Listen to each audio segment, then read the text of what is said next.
हमें अभी अभी कुछ फेमस पर्सनालिटीज ने ज्वाइन किया है, जिनमें हमारे बहुत सारे मोहतरम और प्यारे कोलीग्स हैं।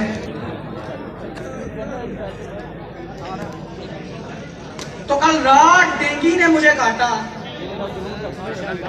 ये उसका जुनून था। मैंने खुजली की क्योंकि इसमें सुकून था, और जानबूझकर मैंने उसे नहीं मारा क्योंकि उसकी नसों में मेरा खून था। और अम्मा उसकी भेंगी कानी, अब्बा उसका गूंगा था। मैं जिसे रानी समझा वो तो राणा टूंगा था। इस आशिकी ने मुजरिम बना के रख दिया, पुलिस के हत्थे चढ़ा के रख दिया। उन्होंने पेंट में छोड़े छुए, पोंछे किए बंद और फिर हिला के रख दिया। तो मेरे मोनालिसा जैसे हसीन भाइयों और उनकी मोनालिसा जैसी संगीन बहनों जो मैंने कभी देखी नहीं, तो मेरी आज की तकरीर परवीन के नाम। परवीन मेरे सौतेले चाचा के सगे भाई की तीसरी बीवी की 8वीं बहन की बच्ची थी, इसलिए आज तक समझ नहीं आया किस तरह बच्ची थी। तो जरा गौर फरमाएं, ये उन दिनों की बात है जब हम उन पर नजरें जमाए, दांतों में उंगली दबाए, आंखों पर चश्मा लगाए, और वो जो ILM में आए तो आए हाय हाय। मैंने उन्हों की तरफ देखा, उन्होंने दूसरी तरफ देखा। मैं जब मुस्कुराया उन्होंने मुंह बनाया, मगर जब वो खिलखिलाया तो टिक्की का पान मसाला दोनों ने खाया, बड़ा मजा आया। तो फिर उसके हुस्न ने मारा गोला, होने वाला था कोई रोला। उसके हुस्न ने मारा गोला, होने वाला था कोई रोला। लड़की थी या गोर में कोला, हाय मेरे मोला, हाय मेरे मोला। जुल्फे उसकी गीली गीली, जूती उसकी नीली पीली, चाल थी उसकी ढीली ढीली, लगता है उसके पास पेचकस नहीं था। और पेचकस ढूंढते ढूंढते उसने छड़काई मुझे देख के प्यार दी मांग मैया, सोने दी चादर उत्ते सलेटी रंग मैया। बस यही अदा उसके मेरे दिल में कुछ इस तरह से बस गई, जैसे छोटे से रिक्शे में आपदा परवीन फंस गई।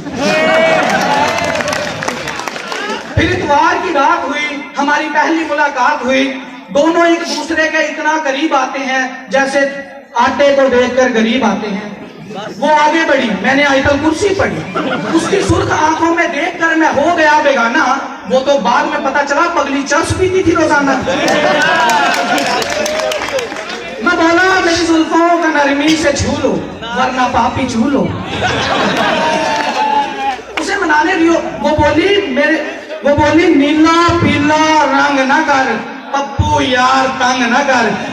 उसे मनाने रियो बिस्कुट लेकर गया मैं छत के ऊपर। वो बोली प्यार मोहब्बत सबसे ऊपर, पीक फ्रीन सुपर। और अब ना वो इनकार करती है ना वो इकरार करती है, मेरे ही ख्वाबों में आके मुदस्सर साहब से प्यार करती है।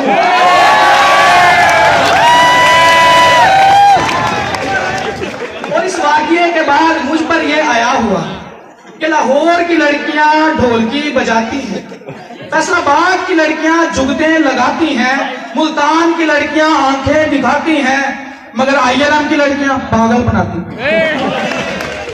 खांसी की दुआ वक्त पे ना लो तो टीवी बन जाती है, महबूबा वक्त पे ना बदलो तो बीवी बन जाती है।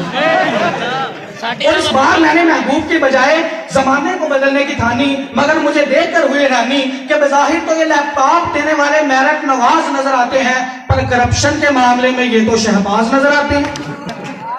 मौलाना साहब को खान साहब का जीन्स में नमाज पढ़ना नाजायज लगता है क्योंकि खुद जीन्स पहनने में रुकावट उनको अपना साइज लगता है। जो लोग ठेकेदारों को भी 10% कमीशन देने पर मना लेते हैं तो हालात जिंदगी उन्हें सदर पाकिस्तान बना देते हैं। गैर मुल्की फंड लेकर अब फौज की हालत को संगीन रखना है तो अलिफ बे पे पर यकीन रखना है। सस्ती रोटी स्कीम में 22 अरब की करप्शन कारनामा खास है। साहब वजीर तालीम FA किए बगैर BA पास है और बच्चे 2 ही अच्छे, या फैमिली प्लानिंग की चॉइस है फिर 2 साशी के मुताबिक हफ्ते में 2 छुट्टियां, बढ़ती आबादी का 22। इस मुआशी नाइंसाफी के बाद सदर बीमार, इस मुआशी नाइंसाफी के बाद मैंने छोड़ दिया अपनी मोहब्बत परवीन को, तरजीह दी इकबाल के शाहीन को। पहला बसेरा किया पहाड़ों की चट्टानों पे, फायरिंग करके भगा दिया बनारस के पठानों ने। फिर जिंदगी की भीड़ में कुछ इस तरह से खो गए, पता ही नहीं चला आलू 90 रुपए किलो हो गए। और इसके बाद एक खत मेरे नाम भिजवाया गया था, मुझे झक मारने बुलवाया गया था। वहां बैठा डरावना मुंह था, वो मेरा इंटरव्यू था। अब मुझसे पहला सवाल, आप आकाश हैं? मैंने कहा नहीं, मैं आयमा बेग हूं। मुझसे दूसरा सवाल, आपके भाई की मूछें हैं, आपकी क्यों नहीं? मैंने कहा इसलिए कि वो अब्बू पे गया है, मैं अम्मी पे गया। मुझसे तीसरा सवाल कि न्यूज चैनल देखकर आप घबराते क्यों हैं? मैंने कहा इसलिए कि एक्सप्रेस न्यूज वाले ये कह के सबको डराते हैं कि जो सब छुपाते हैं वो हम दिखाते हैं। तो मुझसे चौथा सवाल कि शादी में दुल्हन को घूंघट में क्यों रखते हैं? मैंने कहा इसलिए कि उसे देखकर किसी के मुंह से ये ना निकल जाए, इससे किसी के मुंह से ये ना निकल जाए कि ओए ये तो मेरी वाली है। वो सारे का सारा हमला मेरी बातों से हो गया कमला। अजब था उनका रिएक्शन, मेरी हो गई रिजेक्शन। और सामने बैठा शख्स उस लड़की का अब्बा था। मैं हैरान था, उसने ऐसा अब्बा कहां से लब्बा था।